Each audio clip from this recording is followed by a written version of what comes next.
Hello friends, very good morning. ఇవాళ editorial start చేసే ముందు మనం రీసెంట్గా లాంచ్ చేసిన క్యాట్ ఇన్ఫినిటీ కోర్స్ గురించి ఒక చిన్న ఇంట్రొడక్షన్.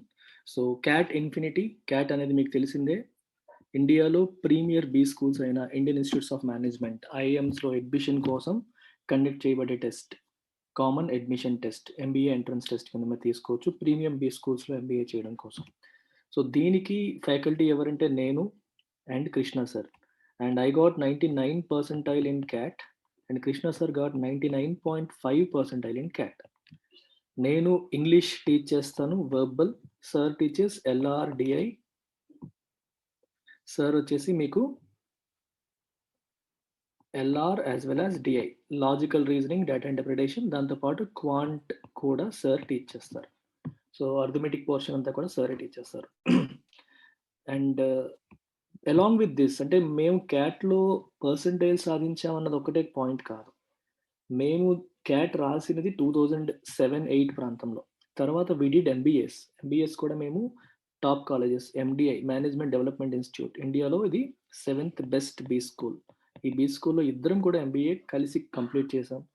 తర్వాత సార్ కృష్ణ సార్ ఐసిఐసిఐ బ్యాంక్లో పనిచేస్తున్నారు అండ్ నేను I worked in the corporate for another close to 10 years and quit and started Eltex classes. So there is a rich experience.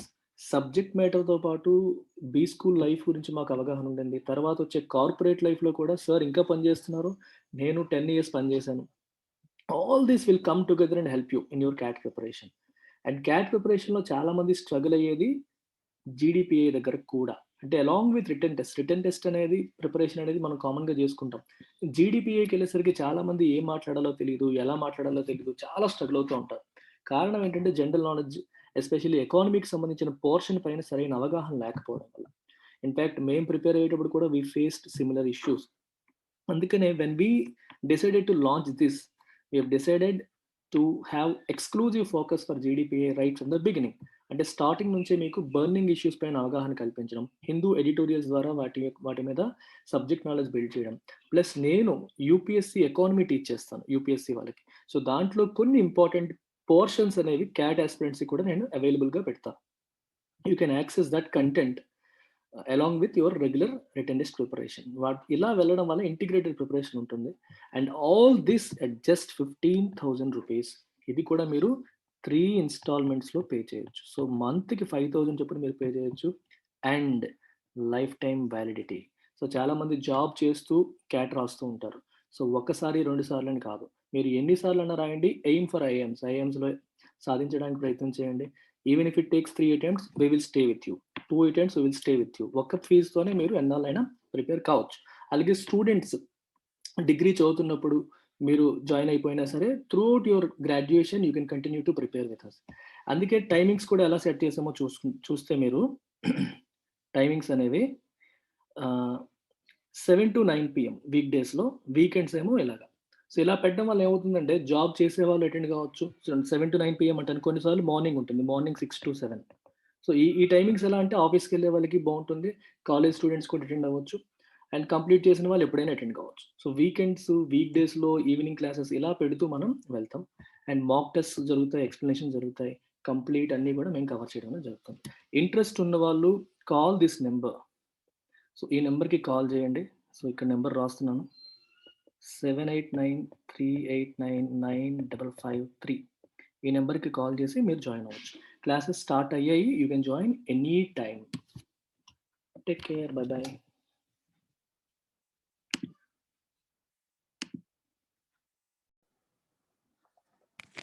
Hello friends, very good morning, happy Saturday to all of you. So ఇవాళ editorial begin చేద్దామా? The title ఏం చెప్తుంది ఇవాళ? Prudence prevails. What is prudence? Prudence అంటే being careful, avoid taking రిస్క్లు తీసుకోకపోవడం, కేర్ఫుల్గా ఉండడం, భవిష్యత్తు గురించి జాగ్రత్త పడడం అనేది ప్రుడెన్స్. మరి ప్రివైల్ అంటే అర్థం ఏంటి? To prove to be superior to others. అంటే ఇప్పుడు ఒక యాక్షన్ తీసుకోవాలి మనం, జాగ్రత్తగా ఉండాలా, రిస్క్ తీసుకోవాలా అనే 2 ఆప్షన్స్ ఉన్నప్పుడు జాగ్రత్తగా ఉందాము అనే ఆప్షనే ఫైనల్గా డిసైడ్ అయ్యింది అనుకోండి. అప్పుడు ఏం చేస్తాం మనం? ఈ 2 ఆప్షన్స్లో జాగ్రత్తగా ఉండడం అనే ఆప్షన్ రిస్క్ తీసుకోవడం అనే ఆప్షన్ని ఓడించింది, ప్రివైల్ చేసింది. It was proved to be superior to other option. Prevail అంటే అర్థం ఏంటంటే to prove superior to other things అని అర్థం. అది ప్రివైల్ అయింది, అది నిలబడింది అనేది ఒక అర్థం. రెండో మీనింగ్ తీసుకుంటే ప్రివైలింగ్ ఎకనామిక్ కండిషన్స్ అంటారు. అంటే మనం ప్రస్తుతం ఉన్న ఎకానమీలో ఏ కండిషన్స్ అయితే సుపీరియర్గా ఉన్నాయో, ఏ కండిషన్స్ అయితే ఉన్నాయో, they are called prevailing economic conditions, the conditions which are there. ఇక్కడ ఇంకో మీనింగ్ ఏం చెప్పాను, something that proves superior to other. 2-3 alternatives ఉన్నప్పుడు ఏదైతే నిలబడిందో అది ప్రివైల్ అయింది అని అర్థం. రైట్. ఏది ప్రివైల్ అయింది ఇప్పుడు? ప్రుడెన్స్. అంటే గవర్నమెంట్, ఇప్పుడు రిజర్వ్ బ్యాంక్ ఆఫ్ ఇండియా మరియు గవర్నమెంట్ ఒక డెసిషన్ తీసుకున్నాయి. ఆ డెసిషన్ తీసుకునేటప్పుడు దే వర్ హ్యావింగ్ 2-3 ఆప్షన్స్. అందులో ఫైనల్ గా దే ఓటెడ్ ఫర్ ప్రుడెన్స్, జాగ్రత్తగా ఉందాము అనే ఆప్షన్ కే ఓటు వేశారు. కథ ఏంటనేది లోపలికి వెళ్లే కొద్దీ మనకు అర్థమవుతుంది. That inflation is a concern for policymakers is reassuring for consumers and savers. ఇట్లాంటి సెంటెన్సెస్ ఫస్ట్ చదివేటప్పుడే కేర్ఫుల్గా చదవాలి. ఇప్పుడు గ్రామర్ పాయింట్ చూద్దాం. ఇది ఏంటిది? ఈజ్ కదా. ఈజ్ అనేది వర్బ్. మరి ఈజ్ అనే వర్బ్కి ఉన్న సబ్జెక్ట్ ఏంటి? This entire thing is now acting as a subject. దాని మీనింగ్ ఏంటో చూద్దామా? That inflation is a concern for policy makers. అంటే అర్థం ఏంటి? ఇన్ఫ్లేషన్ పాలసీ మేకర్స్కి ఒక కన్సర్న్, ఒక ఆందోళన కలిగించే విషయం అనే విషయం ఏదైతే ఉందో, మళ్ళీ వినండి, ఇన్ఫ్లేషన్ అనేది పాలసీ మేకర్స్కి ఒక కన్సర్న్ అనే విషయం ఏదైతే ఉందో అది is reassuring for consumers and savours. Consumers అంటే మనలాంటి వాళ్ళం, హూ కన్స్యూమ్స్, డబ్బులు ఖర్చు పెట్టి వస్తువులు కొనుక్కునే వాళ్ళు, వినియోగదారులు అంటాం తెలుగులో. కన్స్యూమర్స్ కి మరియు సేవర్స్, సేవర్స్ అంటే డబ్బు సేవ్ చేసుకునే వాళ్ళకి, వీళ్ళిద్దరికి ఇది ఒక మంచి న్యూస్. రీఅష్యూరింగ్ అంటే అర్థం ఏంటంటే something that removes our concerns, something that removes our fears. మనకి అభయం ఇచ్చేది, మనకి భయాందోళనలు పోగొట్టేది అని అర్థం. లింక్ ఏంటండి? పాలసీ మేకర్స్ కి ఇన్ఫ్లేషన్ ఒక కన్సర్న్ అయితే కన్స్యూమర్స్ కి, సేవర్స్ కి భయం ఎలా పోతుంది, ఆందోళన ఎలా పోతుంది? చెప్పనా కదేంటో చూడండి. What is inflation? Rise in the prices of commodities. The consistent rise in the prices of goods or services is called inflation. మనకు తెలిసిందే, వస్తువుల ధరలలో వచ్చే పెరుగుదల అనేదాన్ని మనం ఇన్ఫ్లేషన్ అంటాం. గవర్నమెంట్ ఇన్ఫ్లేషన్ని కంట్రోల్ చేయాలి అని నిర్ణయించుకుంది అనుకోండి, అప్పుడు ఏమవుతుంది? ధరలు విపరీతంగా పెరిగిపోతుంటే గవర్నమెంట్ ఏం చేస్తుంది? స్టెప్ ఇన్ అవుతుంది, అంతగా పెరగకుండా ఆపుతుంది. చూసారా? ఇప్పుడు ఇన్ఫ్లేషన్ అనేది గవర్నమెంట్ కి ప్రైమరీ కన్సర్న్ అయితేనే కదా గవర్నమెంట్ పెరుగుదలను ఆపడానికి ప్రయత్నం చేస్తుంది. ప్రైమరీ కన్సర్న్ కాదనుకోండి, గవర్నమెంట్ ఏమనుకుంటుంది? పట్టించుకోదు. ధరలు పెరిగితే పెరుగుతాయి, తగ్గితే తగ్గుతాయి, నాకేంటని వదిలేస్తుంది. గవర్నమెంట్ దాన్ని సీరియస్ గా తీసుకోవాలని నిర్ణయం తీసుకుంది కాబట్టి ఒకవేళ ధరలు విపరీతంగా పెరిగిపోతూ ఉంటే గవర్నమెంట్ దానికి ముక్కుతాడు వేస్తుంది అనే ధైర్యం ప్రజలకు ఉంటుంది. సరే, ధరలు బాగా పెరిగిపోతే ప్రజలకేంటి ప్రాబ్లం? ప్రజలకి ఏంటి ప్రాబ్లం? వాళ్ళ పర్చేసింగ్ పవర్ తగ్గిపోతుంది, కొనుగోలు శక్తి తగ్గిపోతుంది. 100 రూపాయలకి ఇంతకుముందు 20 కోడిగుడ్లు వచ్చాయి అనుకోండి, ఒక్కొక్క కోడిగుడ్డు 5 రూపాయలకి. ఇప్పుడు కోడిగుడ్డు 10 రూపాయలు అయితే ఏమవుతుంది చెప్పండి? 100 రూపాయలకి 10 కోడిగుడ్లే వస్తాయి. అంటే మన కొనుగోలు శక్తి తగ్గిపోతుంది. కొనుగోలు శక్తి తగ్గిపోయినప్పుడు మన జీవన ప్రమాణాలు పడిపోతాయి, లివింగ్ కండిషన్స్ అనేవి దెబ్బతింటాయి, లైఫ్ స్టైల్ అనేది దెబ్బతింటుంది. కొనుగోలు శక్తి తగ్గిపోవడం వల్ల మనం ఎక్కువ వస్తువులు కొనుక్కోలేము, అవసరానికి కూడా కొనుక్కోలేని పరిస్థితి వస్తుంది. దట్టు పేదవాడు. ఇన్ఫ్లేషన్ యొక్క ఇంపాక్ట్ ఎప్పుడు కూడా బాటమ్ ఆఫ్ ద పిరమిడ్, బాగా డబ్బున్న వాళ్ళకి ఇంపాక్ట్ ఉండదు.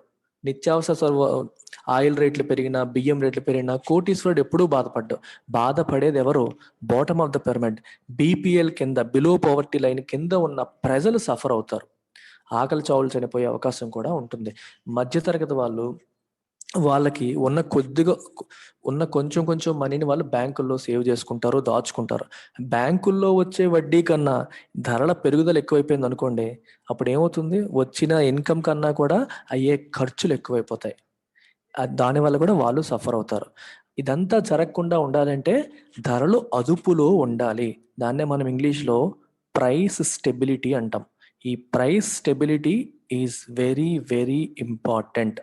If government cares for price stability, government price stability తేవాలి, ఉంచాలి అని కోరుకుంటోంది అని అనుకుంటే మనకి రీఎష్యూరింగ్గా ఉంటుంది. పర్వాలేదు, టెంపరీగా ధరలు పెరిగినా సరే ప్రభుత్వం ఏదో ఒక యాక్షన్ తీసుకుంటుంది, వాటిని కంట్రోల్ చేస్తుంది. దట్ రీఎష్యూర్స్ అస్. ఈ సెంటెన్స్ యొక్క మీనింగ్ అది. I hope you have understood this. Now let's get into the editorial. The Finance Ministry has put to rest all speculation about the inflation targeting framework that will guide the interest rate decisions of the RBI's Monetary Policy Committee over the 5-year period starting on April 1st. చాలా చాలా important sentence.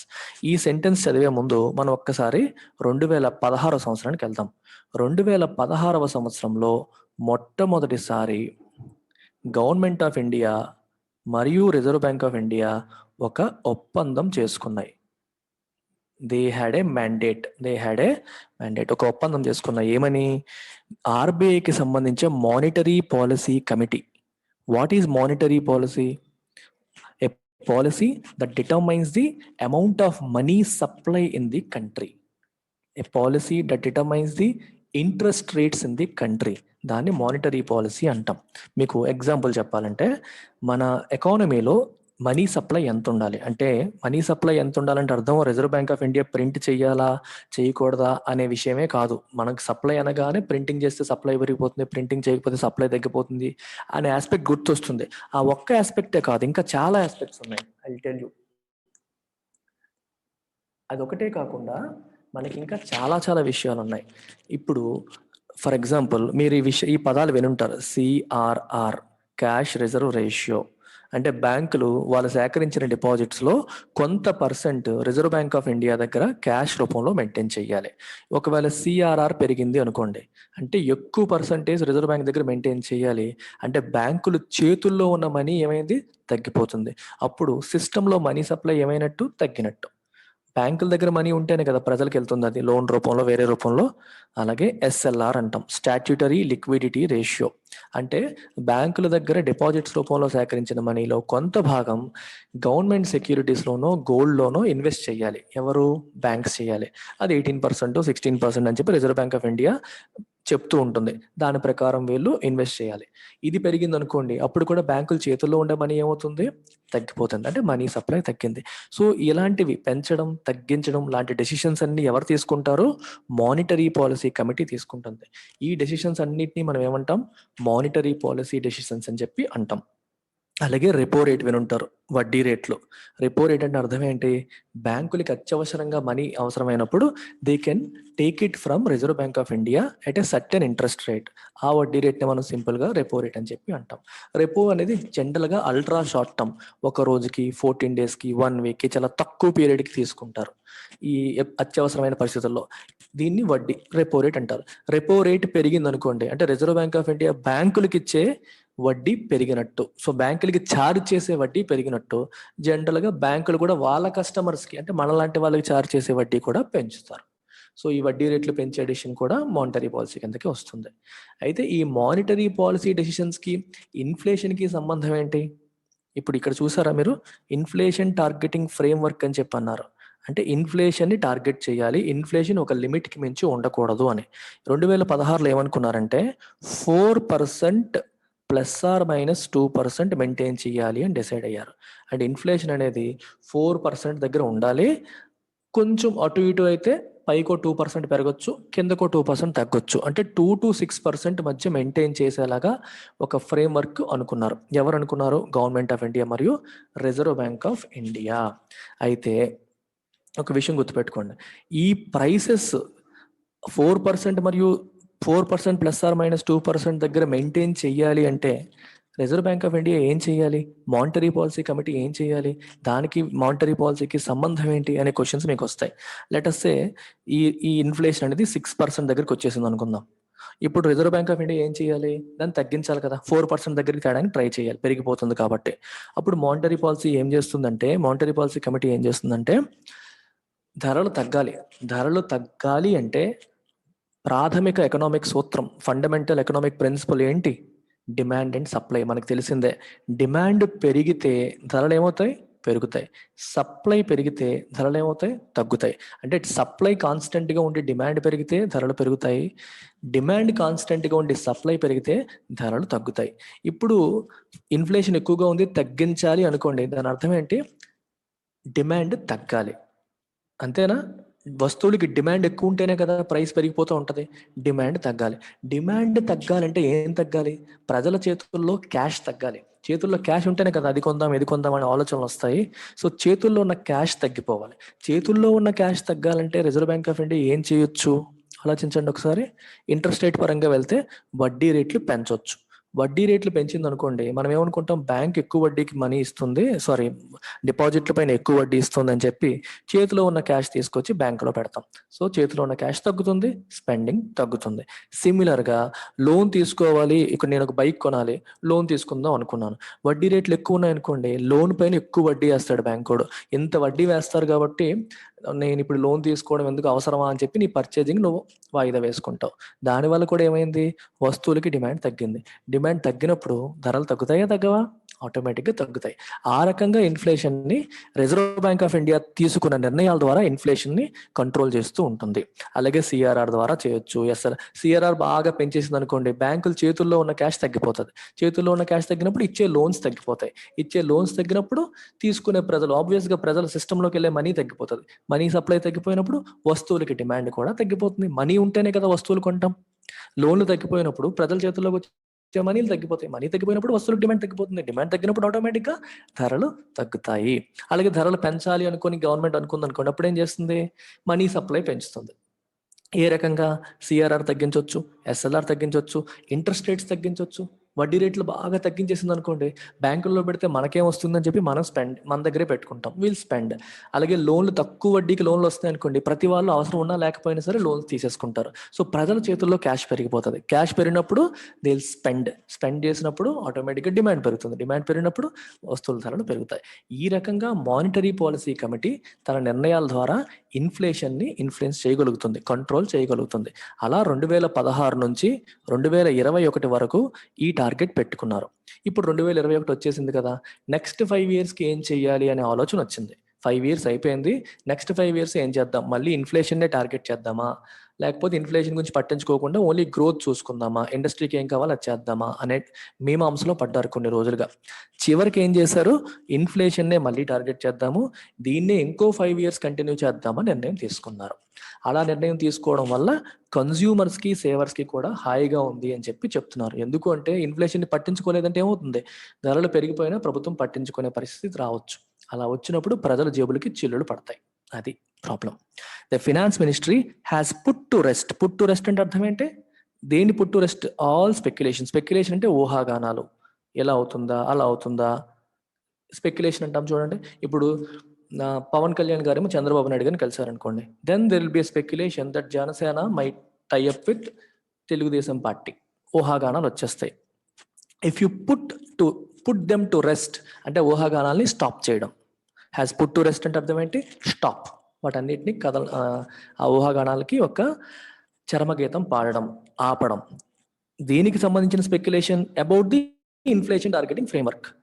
2016 నుంచి 21 వరకు ఉన్నట్టుగానే చేస్తారా, కొత్తది ఏదన్నా చేస్తారని రకరకాల ఊహాగానాలు నడుస్తూ ఉన్నాయి. ఓకే, ఇన్ఫ్లేషన్ టార్గెట్ చేస్తారా లేకపోతే గ్రోత్ టార్గెట్ చేసుకుంటూ వెళ్ళిపోతారా అని ఊహాగానాలు ఉన్నాయి. వాటన్నిటిని కూడా Reserve bank of India check పెట్టేసి inflation targeting framework that will guide the interest rate decisions of the RBI's monetary policy committee. చెప్పాను కదా, ఈ ఇన్ఫ్లేషన్ టార్గెటింగ్ ఫ్రేమ్వర్క్ బట్టే ఇంట్రెస్ట్ రేట్లు పెంచాలా తగ్గించాలని డిసైడ్ అవుతుంది. ఇన్ఫ్లేషన్ ఎక్కువ అయిపోయింది అనుకోండి, ఏం చేస్తుంది రిజర్వ్ బ్యాంక్? ఇంట్రెస్ట్ రేట్లు పెంచేస్తుంది. ఇన్ఫ్లేషన్ తక్కువ ఉందనుకోండి, అప్పుడు ఇంట్రెస్ట్ రేట్లు తగ్గిస్తూ ఉంటుంది. అందుకే ఇన్ఫ్లేషన్ బట్టి ఈ డెసిషన్స్ అనేవి గైడ్ అవుతూ ఉంటాయి. సో దాన్ని ఫినాన్స్ మినిస్ట్రీ ఫైనల్గా డిసైడ్ అయిపోయింది. Over the 5 year period starting April 1st వాటికి సంబంధించిన అన్ని ఊహాగానాల్ని ఆపేసింది, క్లోజ్ చేసింది, డిసైడ్ అయ్యింది. ఏం డిసైడ్ అయ్యింది? In a టెర్స్ notification. టెర్స్ అంటే అబ్రప్ట్, చిన్నది, షార్ట్ అని అర్థం.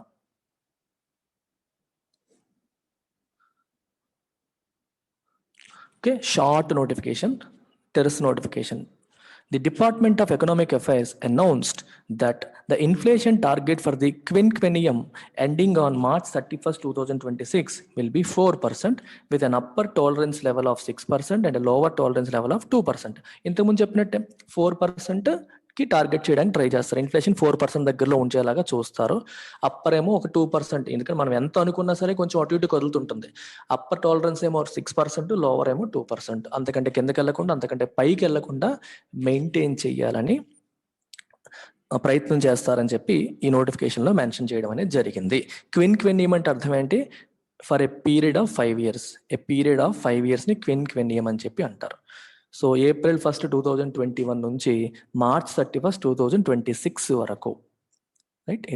Economic Affairs Secretary Tarun Bajaj said that the framework's parameters would remain unchanged from what had prevailed in the 5 years that ended on March 31st. ఇంతకు ముందు ఏ parameters అయితే ఉన్నాయో same parameters, ఏమీ మార్పు లేదు. అప్పుడు 4% ±2%, ఇప్పుడు 4% ±2%.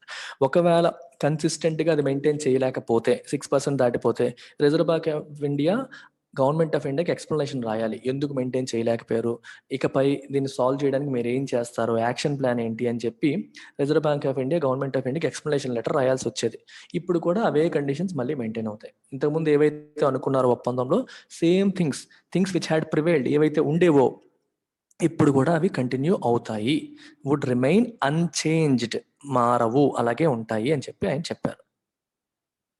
The government's announcement is a welcome step in reiterating that inflation targeting remains the centerpiece of the monetary policy framework and signals that the fiscal and monetary policy authorities are in lockstep in ensuring the primacy of price stability as the bedrock of all macroeconomic development. Beautiful sentence, అర్థం చేసుకోవడానికి try చేద్దాం. The governments announcement, ప్రభుత్వం తీసుకున్న ఈ announcement ఏదైతే ఉందో is a welcome step. ఇది ఒక ఆహ్వానించదగ్గ స్టెప్, యాక్షన్. దేంట్లో? ఇన్ రీఐటరేట్ అంటే ఐటరేట్ అంటే అర్థం ఏంటి? మళ్ళీ చెప్పడం, చెప్పడం. రీఐటరేట్ అంటే తిరిగి చెప్పడం. ఏది తిరిగి చెప్పడం? That inflation targeting remains the centre piece. Inflation ని టార్గెట్ చేయడం, ఇన్ఫ్లేషన్ ని ఒక అదుపులో ఉంచడమే is the centre piece, remains the centre piece. Centre piece అంటే most important thing of the monetary policy framework. Monetary policy framework యొక్క primary objective ఏంటి అంటే inflation targeting or price stability. And it signals ante indicates that the fiscal and monetary authorities are in lockstep. Lockstep ante అడుగులో అడుగు వేసుకొని, అంటే physical authority, monetary authority అనే పదాలు ఎప్పుడు కూడా గుర్తుపెట్టుకోండి. It's very very simple, confuse అయిపోతూ ఉంటాం. Physical policy, monetary policy, physical, monetary. Physical అంటే గవర్నమెంట్కి సంబంధించిన నిర్ణయాలు, మానిటరీ అంటే central bank, reserve bank of ఇండియాకి సంబంధించిన నిర్ణయాలు. మానిటరీ పాలసీ అంటే మనీ సప్లై, ఇంట్రెస్ట్ రేట్స్, వీటికి సంబంధించిన నిర్ణయాలు which are generally taken by reserve bank of India. Physical policy అంటే టాక్సేషన్ రేటు, ప్రభుత్వం పెట్టే ఎక్స్పెండిచరు, అంటే ప్రభుత్వం ఎక్స్పెన్సెస్, ఆదాయానికి సంబంధించిన డెసిషన్స్ ని ఫిజికల్ పాలసీ అంటాం. ఓకే, గవర్నమెంట్ కూడా విపరీతంగా స్పెండింగ్ చేసింది అనుకోండి, if the government spends a lot of money, ఎక్కువగా స్పెండింగ్ చేసింది అనుకోండి, ఏమవుతుంది? వస్తువులకు డిమాండ్ పెరుగుతుంది కదా. ఇఫ్ సమ్మన్ స్పెండ్స్, డిమాండ్ పెరుగుతుంది. That will also lead to inflation. అర్థమవుతుందా? That will also lead to inflation. ఎందుకంటే ఎవరు స్పెండ్ చేసినా సరే వస్తువులకు డిమాండ్ పెరుగుతుంది, ఆటోమేటిక్గా అది ఇన్ఫ్లేషన్కి దారితీస్తుంది. అంటే inflation Reserve bank of India డెసిషన్సే కాదు, గవర్నమెంట్ డెసిషన్స్ కూడా ఇన్ఫ్లుయెన్స్ చేస్తాయి. గవర్నమెంట్ ప్రజలకి ఫ్రీగా మనీ ఇచ్చింది అనుకోండి, నెలకి 6,000, 10,000 అని, ప్రజల చేతుల్లోకి మనీ పెరిగిపోయి స్పెండ్ చేస్తారు కదా, అప్పుడు కూడా ఇన్ఫ్లేషన్ పెరిగే అవకాశం ఉంటుంది కదా. అందుకని ఫిజికల్ పాలసీ కూడా ఇన్ఫ్లేషన్ ఇన్ఫ్లుయెన్స్ చేస్తుంది. అందుకే రాశారు ఫిజికల్ అండ్ మానిటరీ అథారిటీస్, అటు గవర్నమెంట్ అథారిటీస్ మరియు central bank authorities, they're in lock step. వాళ్ళు డెసిషన్ తీసుకునేటప్పుడు ఇన్ఫ్లేషన్ ని దృష్టిలో పెట్టుకుని తీసుకుంటారు, అడుగులో అడుగు వేసుకుని వెళ్తారు. In ensuring the primacy of price stability. Price స్టెబిలిటీయే primary, that is the supreme thing, that is the most important thing. దాన్ని అలా ఎన్ష్యూర్ చేయడానికి ఈ రెండు అథారిటీస్ కూడా ఒకే బాటలో వెళ్తాయి. అండ్ ఈ ప్రైస్ స్టెబిలిటీని ఏ రకంగా? As the bed bedrock for all macroeconomic development. Overall గా మైక్రో అంటే అట్ ఇండివిజువల్ లెవెల్, మ్యాక్రో అంటే కంట్రీ లెవెల్. అలా తీసుకోండి, మీరు సింపుల్ గా చెప్తున్నాను. మ్యాక్రో ఎకనామిక్ డెవలప్మెంట్ లో ఈ ప్రైస్ స్టెబిలిటీ అనేది ఒక బెడ్రాక్ అంటే ఫండమెంటల్ ప్రిన్సిపల్ అని అర్థం. మీకు ఎగ్జాంపుల్ చెప్తాను. Liberty is the bedrock of డెమోక్రసీకి బెడ్రాక్ ఏంటి, ఫండమెంటల్ ప్రిన్సిపల్ ఏంటి, లిబర్టీ. ప్రజలకి స్వేచ్ఛ లేనప్పుడు మనకి డెమోక్రసీ ఎక్కడ ఉంటుంది చెప్పండి? డెమోక్రసీ ఉండాలి అంటే ప్రజల ప్రభుత్వం, ప్రజల చేత ప్రభుత్వం, ప్రజల చే పరిపాలించబడ్డ ప్రభుత్వం అని చెప్పేటప్పుడు ప్రజలకే స్వేచ్ఛ లేకపోతే అది ఎలా ఉంటుంది? అది నడవదు. అందుకే liberty is the bedrock of democracy అంటాను. That is the fundamental principle. Similar గా మ్యాక్రో ఎకనామిక్ డెవలప్మెంట్ కి price stability is the bedrock, price స్టెబిలిటీయే ఫండమెంటల్ ప్రిన్సిపల్ అని ఈ ఫిస్కల్ అథారిటీస్ మరియు మానిటరీ అథారిటీస్ అనుకొని పని చేస్తాయి అనే సిగ్నల్ దీని నుంచి వస్తుంది. గవర్నమెంట్ తీసుకున్న ఈ నిర్ణయం నుంచి ప్రజలకి అటువంటి సిగ్నల్ అనేది వస్తుంది. Right, that is the meaning of this. This is particularly opposite. ఇది స్పెల్లింగ్ తప్పేం కాదు, కరెక్టే. అపోజిట్ అంటారు దీన్ని కూడా. దీని మీనింగ్ ఏంటంటే appropriate. It is particularly appropriate at a time when inflation pressures are mounting in an economy that is still struggling to regain its footing from the devastating contraction in the just ended fiscal year, when the COVID-19 pandemic and the drastic measures to curb its spread resulted in widespread precarity. దీని అర్థం ఏంటో చూడండి. This is particularly appropriate. ఈ నిర్ణయం అనేది appropriate నిర్ణయం, correct decision at a time. ఎలాంటి సమయం ఇది? When inflation pressures are mounting. Inflation అంటే ధరల పెరుగుదల వస్తున్న ప్రెజర్ అనేది మౌంట్ అవుతుంది, అంటే పెరుగుతుంది. ఇక్కడ మౌంటింగ్ అంటే అర్థం ఏంటి? Gradually increasing. ఇన్ఫ్లేషన్ పెరిగిపోతా వస్తుంది గత కొన్ని రోజులుగా, గ్రాడ్యువల్గా పెరిగిపోతుంది. In an economy that is still struggling to regain its footing. Economy ఇంకా పూర్తిగా సెట్ అవ్వలేదు. COVID-19 వల్ల బాగా సఫర్ అయ్యి ఉండాల్సిన, ఇప్పుడు రీగెయిన్ ఇట్స్ ఫుటింగ్ అంటే అర్థం ఏంటి? మళ్ళీ తన కాళ్ళ మీద నిలబడ్డం. ఇంతకుముందు సాలిడ్గా నిలబడేది, ఇప్పుడు COVID-19 వల్ల పడిపోయింది. మళ్ళీ నిలబడగలిగితే it was able to regain its footing అంటాం. If something is able to get back to its original position, that means it is able to regain its footing.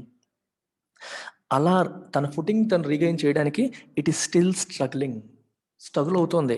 అలాంటి టైంలో ఇన్ఫ్లేషన్ ప్రెజర్స్ అనేవి పెరిగిపోతున్నాయి. And from the devastating contraction in the just ended fiscal year. Devastating అంటే damaging, hugely damaging. Contraction అంటే అర్థం ఏంటి? Economy expand అవ్వకుండా ఏమైంది? మనకి కాంట్రాక్ట్ అయింది. 23.9% కాంట్రాక్ట్ అయింది లాస్ట్ ఇయర్ Q1లో. తర్వాత 10% 7.5% ఎంతో కాంట్రాక్ట్ అయింది. సో ఎక్స్పాన్షన్ కాకుండా కాంట్రాక్ట్ అయ్యి సఫర్ అవుతున్న ఎకానమీకి, ఇంకా తన కాళ్ళ మీద నిలబడడానికి స్ట్రగుల్ అవుతున్న ఎకానమీకి ఇన్ఫ్లేషన్ ప్రెజర్ అనేది ఇంకా పెరిగిపోతూ ఇబ్బంది పెడుతుంది. మీకు డౌట్ వస్తుంది, సార్ ఎకానమీకి ఇన్ఫ్లేషన్ ప్రెజర్ ఏంటి సార్ సంబంధం అని చెప్పి అనుకుంటాం. నేను ఒక చిన్న ఎగ్జాంపుల్తో మీకు చెప్పేస్తాను. నేను హీరో బైసికల్స్ అమ్మే కంపెనీ నేను అనుకోండి. నేనేమో లాస్ట్ ఇయర్ బాగా స్ట్రగుల్ అయ్యాను. సో ఈ సంవత్సరమే మెల్లమెల్లగా నా బైక్ సేల్స్ పెరుగుతున్నాయి. సో కంపెనీ ఇప్పుడిప్పుడే సెట్ రైట్ అవుతుంది అనుకున్నాను. ఈ టైంలో ఇన్ఫ్లేషన్ బాగా పెరిగిపోయింది. ఇన్ఫ్లేషన్ బాగా పెరిగిపోయినప్పుడు ఏమవుతుంది? ఓవరాల్గా సిస్టంలో వస్తువుల యొక్క ధరలు పెరిగిపోతూ ఉంటాయి, సేవల యొక్క ధరలు పెరిగిపోతూ ఉంటాయి. ఇప్పుడు మీరు బయటికి వెళ్తే ఒక లస్సీ తాగండి, ఇంతకుముందు 20 రూపాయలకి ఇచ్చేవాడు, ఇప్పుడు 30 అడుగుతున్నాడు. ఏదైనా సరే, పానీపూరి తినండి, ప్రతి దాంట్లోనూ ధరల పెరుగుదల మనం చూస్తున్నాం. ఇలా ధరలు బాగా పెరిగిపోవడం వల్ల ఏమవుతుంది ఆలోచించండి ఒకసారి. వ్యక్తుల కొనుగోలు శక్తి తగ్గిపోతుంది. వాళ్ళకు వచ్చే ఆదాయం పెరగట్లేదు, కానీ ధరలు పెరిగిపోతున్నాయి. కొనుగోలు శక్తి తగ్గిపోతుంది. ఎందుకంటే నిత్యావసర వస్తువులకి ఎక్కువ మనీ స్పెండ్ చేస్తాం. ఒకప్పుడు 10,000కి నెలకు కావాల్సిన సరుకులన్నీ వచ్చేస్తే ఇప్పుడు 15,000 అయింది అనుకోండి. డిస్పోజబుల్ ఇన్కమ్ తగ్గిపోతుంది. అంటే నిత్యావసర వస్తువులు కాకుండా వేరే ఏదైనా కొనాలి అంటే దానికోసం వాళ్ళు స్పెండ్ చేయగలిగే మనీ తగ్గిపోతుంది. ఆ మనీ తగ్గిపోయినప్పుడు వేరే వస్తువులు కొనాలి అనుకునే నిర్ణయాలు ఏం చేస్తారు? వాయిదా వేసుకుంటారు. నువ్వు ఒక హీరో బైక్ కొందాం అనుకున్నావు, కానీ ఈ ఖర్చులు పెరిగిపోవడం వల్ల కొనలేకపోయావు. సో ఇప్పుడు నువ్వేం చేస్తావు? నీ పర్చేజింగ్ డెసిషన్ వాయిదా వేసుకుంటావు. దానివల్ల హీరో కంపెనీ యొక్క సేల్స్ తగ్గుతాయి. నేను ఒక ఎగ్జాంపుల్ చెప్పాను, ఇది ఎవరికైనా వర్తిస్తుంది. ఇన్ఫ్లేషన్ పెరిగిపోవడం వల్ల వ్యక్తుల కొనుగోలు శక్తి తగ్గిపోయి వాళ్ళు కొనడం ఆపేస్తారు. కొనడం ఆపేస్తే వస్తువులకి డిమాండ్ తగ్గిపోతే ఆటోమేటిక్గా కంపెనీస్ అన్నిటికీ సేల్స్ పడిపోతాయి. సేల్స్ పడిపోతే ఆటోమేటిక్గా మళ్ళీ జీడిపి దెబ్బతింటుంది. వాళ్ళకి సేల్స్ పడిపోతే వాళ్ళు కూడా ఉద్యోగాల నుంచి జనాలను తీసేయడం కానీ, గ్రోత్ ప్లాన్ చేసుకోకపోవడం కానీ జరుగుతాయి. That leads to unemployment, lack of growth. అది ఓవరాల్ ఎకనామిక్ డెవలప్మెంట్ని దెబ్బతీస్తుంది. అందుకే ప్రైసెస్ ఎప్పుడు స్టేబుల్గా ఉండాలి. స్టేబుల్గా ఉంటేనే ఓవరాల్ మ్యాక్రో ఎకనామిక్ డెవలప్మెంట్ అనేది ఉంటుంది అనేది అర్థం. రైట్. అండ్ లాస్ట్ టైం ఏమైంది, ఈ డివెస్టేటింగ్ కాంట్రాక్షన్ వచ్చింది when the COVID-19 pandemic and the drastic measures to curb its spread. COVID-19 pandemic ని స్ప్రెడ్ కాకుండా కంట్రోల్ చేయడానికి, కర్బ్ అంటే అర్థం ఏంటి, కంట్రోల్, దాన్ని కంట్రోల్ చేయడానికి ప్రభుత్వం తీసుకున్న డ్రాస్టిక్ మెజర్స్ అంటే చర్యలు ఏంటవి, లాక్డౌన్, దేశమంతా లాక్డౌన్ విధించడం లాంటి చర్యలు. ఈ డ్రాస్టిక్ మెజర్స్ వల్ల ఏమైంది, resulted in widespread precarity. Precarity అంటే డేంజరస్ సిచ్యువేషన్ ఆర్ అన్సర్టెనిటీకి అది దారి తీసింది. ఇప్పుడు లాక్డౌన్ విధించడం వల్ల ఏమైంది చెప్పండి, ఎప్పుడు మళ్ళీ తెరుస్తారో తెలియదు, ఎప్పుడు ఉంటుందో తెలియదు, ఎప్పుడు ఉద్యోగం ఉంటుందో తెలియదు, ఎప్పుడు ఉద్యోగం పోతుందో తెలియదు, కంపెనీస్ ఏ డెసిషన్ తీసుకోవాలో వాళ్ళకి అర్థం కాదు, ఏదో ప్లాన్ చేద్దాం, కొత్త బిజినెస్ ఓపెన్ చేద్దాం అనుకుంటారు, లాక్డౌన్ అంటాం, ఆగిపోతుంది. ఇలాంటి వల్ల there was a lot of uncertainty because of this lockdown. Lockdown ఎందుకు వచ్చింది, COVID-19 కంట్రోల్ చేయడానికి. ఇది లాస్ట్ ఇయర్ మనం ఫేస్ చేసిన ప్రాబ్లం. అందుకే ఎకానమీ ఇంకా స్ట్రగుల్ అవుతుంది. ఇలా స్ట్రగుల్ అవుతున్న ఎకానమీకి ఇప్పుడు ఇన్ఫ్లేషన్ ప్రెజర్స్ అనేవి ఇంకొంచెం పెయిన్ చూపిస్తున్నాయి. అందుకే ఇన్ఫ్లేషన్ టార్గెట్ చేయడం అనేది తప్పదు. Price stability is the bed rock of macro economic development అని చెప్పి దీని అర్థం. The latest consumer price index data show retail inflation accelerated by almost 100 basis points to a 3-month high of 5.03% in February, with food and fuel costs continuing to remain volatile. CPI, inflation ఎలా measure చేస్తారు ఇండియాలో, retail inflation ని we measure it by consumer price index. ఇది ఎలా measure చేస్తారని నేను already video చేశాను, ఆ వీడియో మీకు డిస్క్రిప్షన్ లో పెడతాను, go through it, you will understand it. Right. అలాగే కన్స్యూమర్ ప్రైస్ ఇండెక్స్ డేటా ఎవరు రిలీజ్ చేస్తారు అనేది మీరు కామెంట్ సెక్షన్లో మెన్షన్ చేయండి. ఓకే, మీకు అది జనరల్ నాలెడ్జ్ కింద అడుగుతారు. It is important to know who releases the data of consumer price index. Right. ఈ డేటా షో రిటైల్ ఇన్ఫ్లేషన్ ఏమైంది, పెరిగింది, యాక్సలరేట్ అయింది. ఎంత పెరిగింది, almost 100 basis points. 100 basis points అంటే అర్థం 1% పెరిగింది. 1% పెరిగింది to a 3-month high of 5.03% in ఫిబ్రవరిలో 5.03% పెరిగిపోయింది. With food and fuel cost continuing to remain volatile. Food కాస్ట్లు, ఫ్యూయల్ కాస్ట్లు కూడా వాలటైల్గా ఉన్నాయి, స్టేబుల్గా లేవు. చెప్పాను నిన్న కూడా మీకు, వాలటైల్ అంటే not stable. Inert gas, volatile gas అని మనం చదువుకుంటాం. ఆర్గాన్, నియాన్ ఇవన్నీ కూడా, హీలియం ఇవన్నీ అంటే ఇనర్ట్ గ్యాసెస్. అలాగే వాలటైల్ గ్యాస్ అంటే వేరే వాటితో ఫాస్ట్గా రియాక్ట్ అయిపోతుంది, something that is not stable. అలా అవి స్టేబుల్గా లేవు, ఇన్ఫ్లేషన్ పెరిగిపోతుంది, ప్రాబ్లమ్స్ ఇలా ఉన్నాయని చెప్తున్నారు. Also with the prices of multiple రా materials on an upward trajectory, an IHS Markit India Business Outlook survey last month showed companies were planning to raise selling prices over the coming 12 months to cope with rising costs. IHS Markit India business outlook survey. వీళ్ళు ఏం చేస్తారంటే, IHS market వాళ్ళు ఇండియాలోనే కాదు ప్రపంచవ్యాప్తంగా global outlook కూడా తీసుకుంటారు. అంటే ఒక 12,000 మంది ప్రపంచవ్యాప్తంగా 12,000 కంపెనీస్తో, కంపెనీలో ఉన్న మేనేజర్స్తో, పర్చేసింగ్ మేనేజర్స్తోని, డిఫరెంట్ లెవెల్స్లో ఉన్న వాళ్ళ సీనియర్ అఫీషియల్స్తో వీళ్ళు సర్వే చేస్తారు, ఇంటర్వ్యూ చేస్తారు. What is your future business outlook, మీరు భవిష్యత్తులో బిజినెస్ ఎలా ఉండబోతుంది అనుకుంటున్నారు, రా మెటీరియల్ ప్రైసెస్ ఎలా ఉన్నాయి, మీ పర్చేసింగ్ డెసిషన్స్ ఎలా ఉండబోతున్నాయి అని సర్వే చేస్తారు. ఈ సర్వే ద్వారా బిజినెస్ యొక్క మూడ్ ఏంటి అనేది తెలుస్తుంది, అంటే ఇండస్ట్రీ యొక్క మూడ్ ఏంటి అనేది తెలుస్తుంది. ఈ సర్వే ఏం చెప్పింది, companies are planning to raise selling prices. కంపెనీలన్నీ కూడా వాళ్ళ సెల్లింగ్ ప్రైసెస్ పెంచాలి అనుకుంటున్నాయని తెలిసింది. ఎందువల్ల చూసారు అక్కడ, with the prices of multiple రా materials on an upward trajectory. Company యొక్క రా మెటీరియల్ ప్రైసెస్ పెరిగిపోతున్నాయి. రా మెటీరియల్ అంటే ముడి సరుకు. ఇప్పుడు నువ్వు స్టీల్ తయారు చేయాలంటే ఐరన్ ఓర్ కావాలి. ఐరన్ ఓర్ ధర పెరిగింది అనుకోండి, ఆటోమేటిక్గా స్టీల్ ధర పెంచాలి కదా. అది raw material prices on upward trajectory. Trajectory అంటే అర్థం ఏంటి, the path taken by something. ధరలు ఇలా వెళ్తున్నాయి అనుకోండి, ఏమంటాం, అప్వర్డ్ ట్రాజెక్టరీలో ఉన్నాయి. Trajectory is the path taken. ఎప్పుడు సింపుల్ ఎగ్జాంపుల్, బాల్ ఇసిరాడు అనుకోండి ఒక అబ్బాయి, ఆ బాల్ ఎలా వెళ్ళి ఎలా పడింది, the entire path taken by the ball to reach the ground is called trajectory. ఏదైనా సరే ధరలు ఏ ట్రాజెక్టరీ తీసుకున్నాయి, కోవిడ్ కేసెస్ ఏ ట్రాజెక్టరీ తీసుకున్నాయి, పెరుగుతున్నాయి తగ్గుతున్నాయి, the path taken is called trajectory. అది అప్వర్డ్ ట్రాజెక్టరీ అంటే పెరిగిపోతున్నాయి అని అర్థం. కాబట్టి ఆటోమేటిక్గా వీళ్ళు కూడా వాళ్ళ ప్రైసెస్ పెంచాలి అని నిర్ణయించుకున్నారు. ఇక్కడ ఒక చిన్న ఇంగ్లీష్ పాయింట్ టచ్ చేద్దాం. రైజ్, రైజ్ 2 పదాలు చూడండి. ఈ రెండింటికి చాలా కామన్గా మనం కన్ఫ్యూజ్ అవుతూ ఉంటాం. RAISE raise, RISE rise. Rise అన్నా, రైజ్ అంటే మీనింగ్ తెలుగులో చెప్తాను చూడండి, పెరగడం. రైజ్ అంటే ఏంటి? పెరగడం. The prices Sensex rises by 500 points అంటాడు. అంటే అర్థం ఏంటి? సెన్సెక్స్ 500 పాయింట్లు పెరిగింది, పెరగడం. రైజ్ అంటే పెంచడం. పెరగడం వేరు, పెంచడం వేరు. పెంచడం అంటే మనం Maruti Suzuki has raised the prices of Swift అన్నాం అనుకోండి. స్విఫ్ట్ కార్ యొక్క రేట్లు పెంచింది. వేరే వాళ్ళు చేస్తే పెంచడం, తనంతటా అది పెరిగితే పెరగడం, పెరగడం పెంచడం, అలా గుర్తుపెట్టుకోండి. Okay, Sensex rises, Maruti Suzuki rises the prices. ఇక్కడ companies were planning to raise. ఇంకొంచెం దీంట్లో గ్రామర్కి వెళ్తే, రైజ్ అనేది ఇంట్రాన్సిటివ్ వెర్బ్, అంటే దానికి ఆబ్జెక్ట్ లేదు. రైజ్ అనేది ట్రాన్సిటివ్ వెర్బ్, అంటే దానికి ఆబ్జెక్ట్ ఉంది. ఐఎమ్ ప్లానింగ్ టు రైజ్ అన్నాను. ఏంటి సార్ పెంచుతారు అనే క్వశ్చన్ వస్తుంది కదా. వాట్ అని అడిగితే I'm planning to raise your salary, నీ జీతాన్ని నేను పెంచాలనుకుంటున్నాను. ఓకే, శాలరీ అనేది అక్కడ object. Maruti Suzuki is planning to raise అంటాడు. ఏంటి? ప్రైసెస్. సెన్సెక్స్ రైజెస్ ఏంటి? మరి ఇంకేం ఉండదు ఆన్సర్. సెన్సెక్సే పెరిగింది. అర్థమైందా? పెరిగింది, పెంచింది. ఆబ్జెక్ట్ ఉంటే ట్రాన్సిటివ్, ఆబ్జెక్ట్ లేకపోతే ఇంట్రాన్సిటివ్. అది గ్రామర్, వొకాబులరీ అండ్ ఇక్కడ ఇది, ఈ 3 మీనింగ్స్ కూడా తీసుకోండి. రైజ్ అంటే పెంచడం. ఇప్పుడు యు రైజ్ ఎ కిడ్, పిల్లల్ని పెంచాం. ఐ రైజ్డ్ అంటే ఇక్కడ పెంచడం, ఆ మీనింగ్ కూడా వస్తుంది. రైజ్కి మల్టిపుల్ మీనింగ్స్ ఉంటాయి. అలాగే మన MP Rammohan Naidu raised the issue of Visakha steel plant in parliament. Visakha steel plant యొక్క ఇష్యూనైనా పార్లమెంట్లో లేవనెత్తారు. రైజ్, ఆ మీనింగ్ కూడా ఉంది.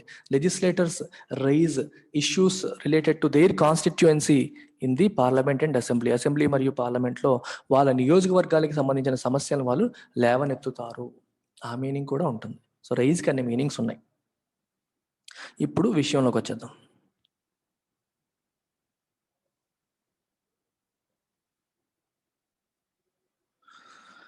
చూడండి సెంటెన్స్ ఏం చెప్తుందో. ఈ సర్వే ఏం చెప్తుంది? కంపెనీస్ అన్ని ప్రైసెస్ పెంచాలనుకుంటున్నాయంట ఓవర్ ద నెక్స్ట్ 12 months. ఎందుకని? టు కోప్ విత్ రైజింగ్ కాస్ట్లు పెరిగిపోతున్నాయి కాబట్టి. పెరిగిపోతున్న కాస్ట్లకి to deal with, cope with అంటే అర్థం ఏంటి? To deal with difficult situation. ఈ డిఫికల్ట్ సిచ్యువేషన్ని డీల్ చేయడం కోసం వాళ్ళు కూడా ధరలు పెంచాలని నిర్ణయించుకున్నారు, ప్లాన్ చేసుకుంటున్నారు అని తెలిసింది. The RBI's officials have in recent months maintained an unwavering focus on emphasizing the need to retain the flexible inflation targeting framework. Reserve bank of India officials రీసెంట్గా జరిగిన కొన్ని నెలల్లో ఒకటి మెయింటైన్ చేశారు. ఏంటది? Unwavering focus. వేవర్ అవ్వడం అంటే అర్థం ఏంటి? స్టేబుల్గా ఉండకపోవడం, అటు వెళ్ళడం ఇటు. నీ ఆలోచనలు వేవర్ అవుతున్నాయి అంటే అర్థం ఏంటి? You are not able to focus, lack of focus. వీళ్ళు అన్వేవరింగ్ ఫోకస్, షిఫ్ట్ అవ్వకుండా కాన్స్టెంట్ ఫోకస్ మెయింటైన్ చేశారు. దేనిపైన? On emphasising the need to retain flexible inflation targeting framework.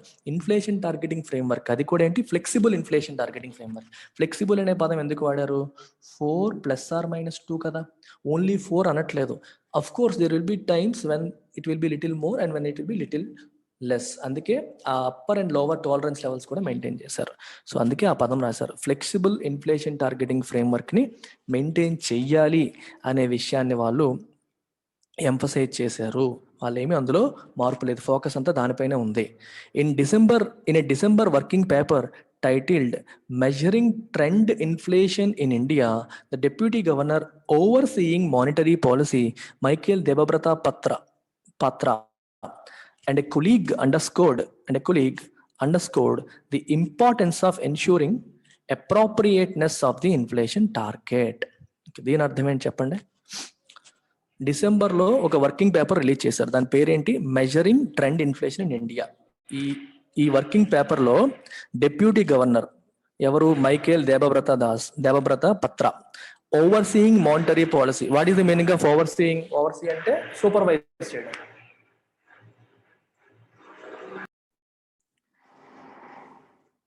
చూసారా ఇక్కడ ఏం రాశారు? ఓవర్సీయింగ్. ఓవర్సీయింగ్ అంటే మీనింగ్ ఏంటి? Monitoring, supervising.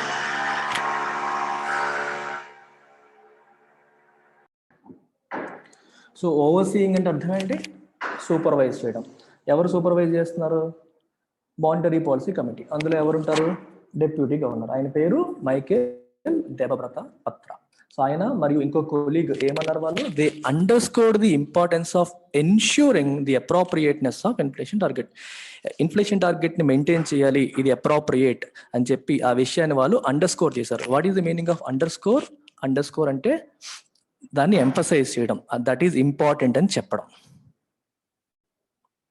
Observing that there had been a steady decline in trend inflation to a 4.1 to 4.3% band since 2014, they said a target far lower than the trend ran the risk of imparting a deflationary bias that would dampen economic momentum. వాళ్ళు ఏమన్నారు? What did they observe? That there had been a steady decline in trend inflation to a 4.1% to 4.3% band since 2014. 2014 నుంచి inflation trend ఏమో 4.1 to 4.3% band మధ్యలోనే ఉంటుంది. అది decline అయింది బేసికల్ గా అని చెప్పారు. They said a target far lower than the trend. ఇంతకంటే తక్కువ టార్గెట్ చేసే స్ట్రాటజీ ఏదన్నా తీసుకుంటే it ran the risk of imparting a deflationary bias that would dampen economic momentum. దానివల్ల రిస్క్ ఏంటంట? It runs the risk. If you what is the meaning of running the risk అంటే ఆ risk ఉంటుంది. ఈ strategy తీసుకోవడం వల్ల అటువంటి risk రావచ్చు. ఏంటి risk? Of imparting a deflationary bias. Deflationary bias వచ్చే అవకాశం ఉంటుంది. డిఫ్లేషన్ అంటే అర్థం ఏంటి? ఇన్ఫ్లేషన్ కి ఎగ్జాక్ట్ ఆపోజిట్. ఇన్ఫ్లేషన్ అంటే ధరల పెరుగుదల, డిఫ్లేషన్ అంటే ధరల తగ్గుదల. సార్ డిఫ్లేషన్ మంచిదే కదా సార్, ధరలు తగ్గితే ఎవరికైనా హ్యాపీయే కదా సార్ అని చెప్పి మనకు అనిపిస్తుంది కదా. కానీ డిఫ్లేషన్ కూడా ఓవరాల్ గా ఎకానమీకి మంచి చెయ్యదు. ఎందుకు చెయ్యదు ఒకసారి ఆలోచిద్దాం. ఈరోజు మన దగ్గర ఒక వస్తువు ఉంది, అది 10 రూపాయలకి లభిస్తుంది. నెక్స్ట్ మంత్ వచ్చేసరికి అదే వస్తువు, డిఫ్లేషన్ అంటే అర్థం ఏంటి? ధరల తగ్గుదల, 9 రూపాయలకి వస్తుంది. ఆ నెక్స్ట్ మంత్ వచ్చేసి 8 రూపీస్కి వచ్చింది అనుకోండి. We're seeing a trend of declining. Typical human mind ఏం ఆలోచిస్తుంది? ఇంకో నెల ఆగితే 7 రూపాయలకి వస్తుంది కదా, అప్పుడు కొందాం. ఇంకో నెల ఆగితే 6 రూపాయలకి వస్తుంది కదా, అప్పుడు కొందాం అనుకుంటారు. ఈ టెండెన్సీ ఏం చేస్తుంది? People will postpone their purchasing decisions. ధరలు ఎలాగూ తగ్గుతున్నాయి కదా, కొనేసి ఏం చేయాలి? దాచుకుందాము, తర్వాత కొందాం, ఇంకా తగ్గాక కొందామని ఆలోచిస్తారు. సో డిఫ్లేషన్ అనేది ఏం చేస్తుంది? It will push people to postpone their purchasing decisions. ప్రజలు వాళ్ళ పర్చేజింగ్ డెసిషన్స్ ని పోస్ట్ పోన్ చేస్తే ఎకానమీలో ఏమవుతుంది? వస్తువులు కొనే డిమాండ్ తగ్గిపోతుంది. వస్తువులు కొనే డిమాండ్ తగ్గిపోవడం వల్ల ప్రైసెస్ విల్ ఫర్దర్ ఫాల్. అర్థమవుతుందా? Negative cycle. ప్రైసెస్ ఇంకా తగ్గిపోతాయి డిమాండ్ తగ్గిపోవడం వల్ల. ప్రైసెస్ బాగా తగ్గిపోవడం వల్ల కంపెనీ వాళ్ళ పరిస్థితి ఏంటి? వాళ్ళకి వచ్చే ఆదాయం తగ్గిపోతుంది. డిమాండ్ తగ్గిపోవడం వల్ల ఫర్దర్ గ్రోత్ ఉండదు, ఇంకా కొత్తగా ఏమీ ప్లాన్ చేసుకోరు. It will also lead to unemployment. అందుకే deflation is never good for any economy. General గా మీరు హిస్టరీ తీసుకుంటే deflation is always associated with recession టైంలోనే మనం డిఫ్లేషనరీ సైకిల్స్ కూడా చూస్తూ ఉంటాం. అందుకనే ఇన్ఫ్లేషన్, ఒక certain level of inflation is always healthy for the economy, right? మనలాంటి గ్రోయింగ్ ఎకానమీస్కి 4% దగ్గరలో, అమెరికా లాంటి డెవలప్డ్ ఎకానమీస్కి అరౌండ్ 2%. సో ఎంతో కొంత పెరుగుదల అనేది ఉండాలి, అప్పుడే ఎకనామిక్ మొమెంటం అనేది సస్టైన్ అవుతుంది. అలా డిఫ్లేషనరీ బయాస్ వస్తే ఇట్ విల్ డాంపెన్, స్పిరిట్ ని డాంపెన్ చేస్తుంది, ఆ మొమెంటం ని డాంపెన్ చేస్తుంది, నీరుగార్చేస్తుంది. డాంపెన్ అంటే అర్థమే నీరుగార్చేయడం, తెలుగులో అంటాం కదా.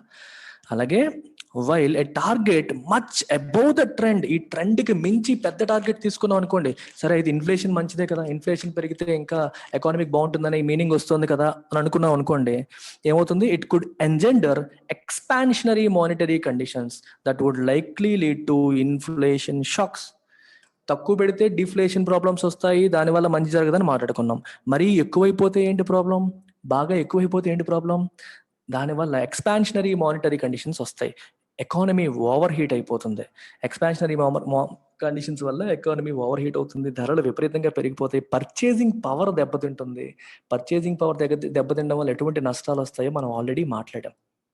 We have already spoken about it. And దీనివల్ల ఇన్ఫ్లేషన్ షాక్స్ అనేవి వస్తాయి.